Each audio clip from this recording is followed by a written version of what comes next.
Imagine getting the call from your doctor saying you have breast cancer.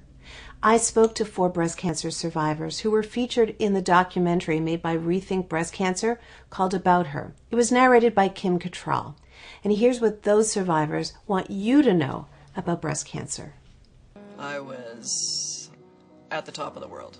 My cell phone rang. It was my doctor. And Dr. Hermanta says to me, it's cancer. And I kind of sat there and I went, oh. I'm gonna die.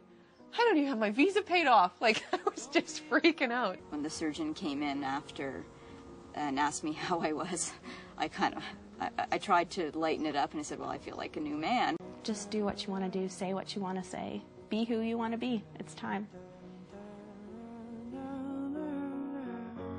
Why did you agree to be in this movie? When I was first diagnosed, I was 38 years old and I didn't know anybody that had breast cancer, and I was pregnant at the time, and I wanted to connect with someone who'd been in a similar situation, and I couldn't find anybody. And I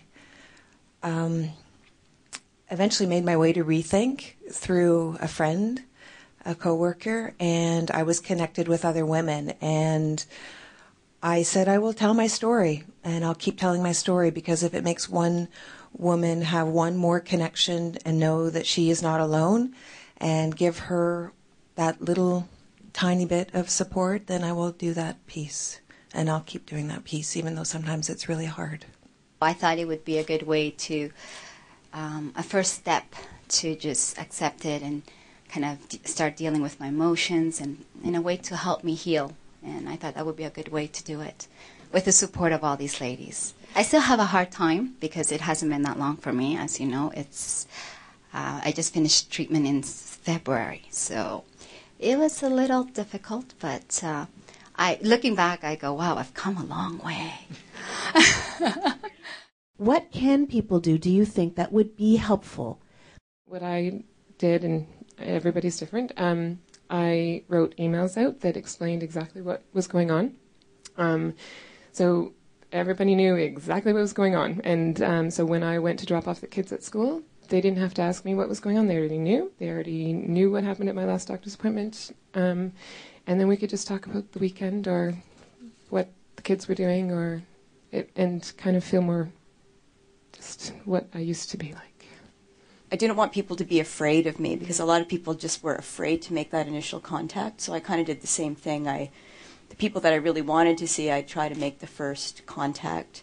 And most people, if you just sort of tell them a little bit about it right away, like I'm feeling good, everything's okay, or I'm feeling like crap today, they generally will say, okay, that's out of the way. Now let's get to being normal, and let's not forget about who this person really is.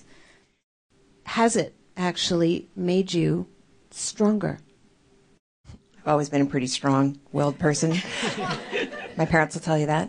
But I think probably what I am more so now is an advocate for my health, and I strongly encourage every single person I meet, whether it's breast cancer or anything, just know your body. Know what it smells like, know what it feels like, know how much you normally weigh, know what's going on. And if somebody tells you you go to see a professional and they don't give you an answer that doesn't seem right to you, then question it, and you have that power. And I think maybe I have a little bit more power in that regard. Mm-hmm. Yeah.